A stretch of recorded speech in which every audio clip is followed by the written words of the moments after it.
Sizdən xahiş edirik ki, xəbərə keçmədən öncə videonu bəyənin və rəy bölməsində fikirlərinizi bildirin. Dünyada və ölkədə baş vermiş ən son xəbərləri bizdən izləyin.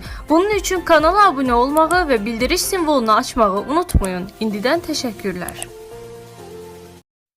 Salam dəyərli izləyicilər. Təcili. Məşhur generalın həbs xəbəri ölkə gündəmini silkələdi. Onun hansı ittihamlarla saxlanıldığı və hadisənin arxasında dayanan detallar böyük maraq doğurub. Bununla yanaşı bəzi şəxslərə hər ay 1500 manat ödəniş ediləcəyi açıqlandı, siyahıda kimlərin olduğu diqqət çəkir. Rəsmi məlumatda isə müəyyən kateqoriyadan olan vətəndaşlara 2750 manat verildiyi bildirildi. Xankəndiyə qatarların nə vaxt hərəkət edəcəyi ilə bağlı Azərbaycan Dəmiryolu sədri tarix açıqladı. 8 ildir tamamlanmayan tikinti və saxta mənzil qalmaqalı üzrə isə şirkət rəhbərliyi barədə cinayət işi açılıb.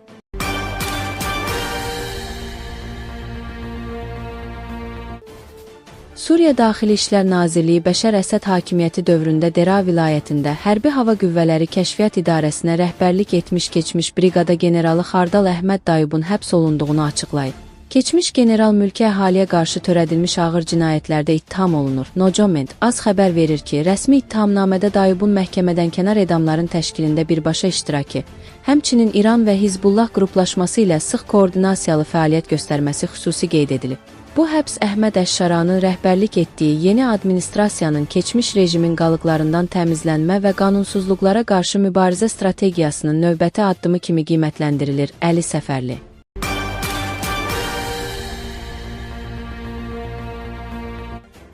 Prezident İlham Əliyev mayın 7-də mədəniyyət xadimlərinə prezidentin fərdi təqaüdünün, incəsənət xadimlərinə isə prezident mükafatlarının verilməsi haqqında sərəncamlar imzalayıb. Prezidentin fərdi təqaüdü 2002-ci il iyunun 11-dən verilir. Nocoment az xəbər verir ki, ümummilli lider Heydər Əliyev həmin tarixdə bununla bağlı fərman imzalayıb. Təqaüd Azərbaycanın ədəbiyyat və incəsənət xadimlərinin elm, təhsil, mədəniyyət, iqtisadiyyat, dövlət idarəçiliyində və digər sahələrdə böyük əməyi olmuş şəxslərin xidmətlərinin qiymətləndirilməsi və onların sosial vəziyyətinin yaxşılaşdırılması məqsədilə təsis edilib. Bu təqaüd mədəniyyət, ədəbiyyat, elm, təhsil və digər sahələrdə xüsusi xidmətləri olmuş şəxslərə ömürlük verilir. 2026-cı il üçün prezidentin fərdi təqaüdünün aylıq məbləği 1500 manat təşkil edir. Dövlət Sosial Müdafiə Fondunun ƏMə məlumatına görə, prezidentin fərdi təqaüdü plastik bank kartları vasitəsilə yalnız nağdsız qaydada ödənilir. İncəsənət xadimlərinə verilən prezident mükafatının məbləği isə ayda 500 manat təşkil edir. Bu mükafat bir il müddətinə verilir və əsasən incəsənət, mədəniyyət xadimlərinə, o cümlədən xalq artistləri və əməkdar incəsənət xadimlərinə şamil olunur. Bugün adları prezident mükafatçıları siyahısına düşən sənətçilər 150 nəfərdir. Eyni şəxs yalnız 3 il ardıcıl şəkildə mükafat ala bilər. Xalq artisti və əməkdar incəsənət xadimi fəxri adlarını almış şəxslərə, habelə yaradıcı kollektivlərin rəhbərlərinə mükafat hər il verilə bilər. Mükafatın verilməsi barədə vəsatət mükafata təqdim edilən şəxsin işlədiyi əmək kollektivi tərəfindən Mədəniyyət Nazirliyi qarşısında qaldırılır. Təqdim olunma sənədlərində ötən mövsümün yaradıcılıq nailiyyətləri ətraflı şəkildə göstərilir. Qeyd edək ki, dövlət başçısının mayın 7-də imzaladığı sərəncamla 11 nəfərə prezidentin fərdi təqaüdü ayrılıb. Bunlar aşağıdakılardır. Abbasov Adil Möhsün oğlu, Bağırova Sənubər Yusufovna, Həkimova Svetlana Calal qızı, Hüseynov Rövşən Maksud oğlu, Mehdiyev Cahangir Yaqub oğlu, Məlik Aslanov Ramiz Lütfəli oğlu, Məmmədov Alim Tahir oğlu, Məmmədova Rimma Şahbabayevna, Mustafayev Mustafa Şura oğlu, Nəsirova Hicran Fətəli qızı, Rəhimova Adilə Teymurovna. İncəsənət xadimlərinə prezident mükafatlarının verilməsi haqqında sərəncam isə 150 nəfərə şamil olunub.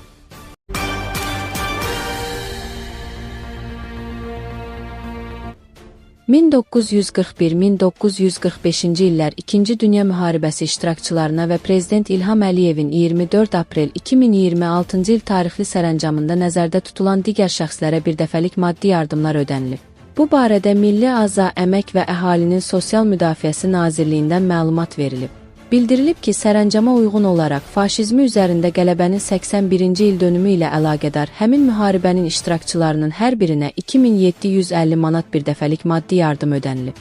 İkinci Dünya müharibəsində həlak olmuş və ya sonralar vəfat etmiş döyüşçülərin dul arvadları, həmin dövrdə arxa cəbhədə fədakar əməyinə görə orden və medallarla təltif edilmiş şəxslər, İkinci Dünya müharibəsi illərində döyüş cəbhələrinin arxa hüdudları, yaxud döyüşən donanmaların əməliyyat zonaları daxilində ordunun və donanmanın mənafeyi üçün tapşırıqları yerinə yetirmiş xüsusi birləşmələrin işçiləri, İkinci Dünya müharibəsi dövründə Leningrad şəhərinin müdafiəsinə görə müvafiq medal və döş nişanı ilə təltif edilmiş şəxslər, habelə Leningrad şəhərinin mühasirəsi iştirakçılarının hər birinə isə 1500 manat bir dəfəlik maddi yardım ödənilib. Sərəncam 13 nəfəri İkinci Dünya müharibəsi iştirakçısı olan ümumilikdə 2000-ə yaxın şəxsi əhatə edib və bir dəfəlik maddi yardımlar onların bank hesablarına köçürülüb.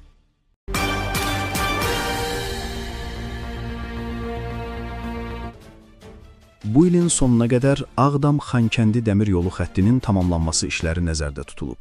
Bu, Bakı-Ağdam qatarının Bakı-Xankəndi qatarı ilə əvəzlənməsinə imkan verəcək. Oxu Az xəbər verir ki, bunu Azərbaycan Dəmir Yolları Adiyyə Qecəsinin sədri Rövşən Rüstəmov Real televiziyasına və Azertacı açıqlamasında deyib.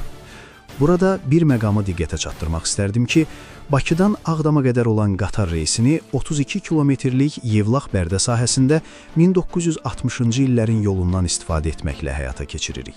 Bu isə həm təhlükəsizlik, həm də komfort baxımından geri qalır. Ona görə artıq Yevlaxdan Bərdiyə qədər olan yolun tam müasirləşdirilməsinə başlayırıq ki, Ağdam-Xankəndi yolu hazır olduğu təqdirdə biz Bakıdan Xankəndiyə qədər sərnişinlərimizi daha rahat və təhlükəsiz şəkildə çatdıra bilək. Ona görə də bu aydan etibarən Bakı-Ağdam qatarının fəaliyyəti müvəqqəti olaraq dayandırılacaq. İnfrastruktur quruculuğundan sonra yolun tam təhlükəsiz şəkildə istismara verilməsi nəzərdə tutulub.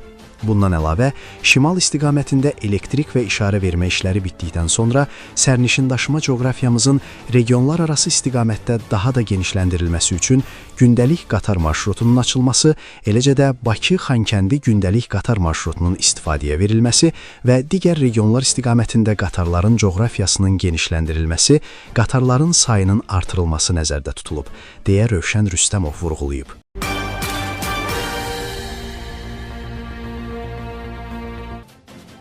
Bakının Nizami rayonunda fəaliyyət göstərən tikinti şirkəti ilə bağlı ciddi qalmaqal yaranıb. Vesta Construction MTK-yə məxsus binada eyni mənzilin bir neçə nəfərə satıldığı iddia edilir. Oxu Az, Xəzər TV-yə istinadən xəbər verir ki, Şirin Mirzəyev küçəsi 38 ünvanında yerləşən binanın sakinləri illərdir mənzillərini təhvil ala bilmirlər. Şikayətçilər bildirirlər ki, ödənişi tam etsələr də MTK öhdəliklərini yerinə yetirmir. Sakinlərin iddiasına görə Nizami rayon İcra Hakimiyyətinin 2016-cı il tarixli sərəncamı ilə sözü gedən ərazidəki 2 mərtəbəli köhnə bina pilot layihə çərçivəsində sökülüb. Vesta Construction MMC tərəfindən yeni çox mərtəbəli binanın tikintisinə başlansa da, işlər hələ də yekunlaşmayıb və mənzillər sahiblərinə təhvil verilməyib. Məsələ ilə bağlı Nizami rayon İcra Hakimiyyətindən bildirilib ki, şirkət rəhbərliyinə öhdəliklərin icrası ilə bağlı dəfələrlə xəbərdarlıq edilib. Artıq faktla bağlı Nizami rayon prokurorluğunda cinayət davam edir. İcra Hakimiyyəti məsələnin həllinin nəzarətdə saxlanıldığını qeyd edib.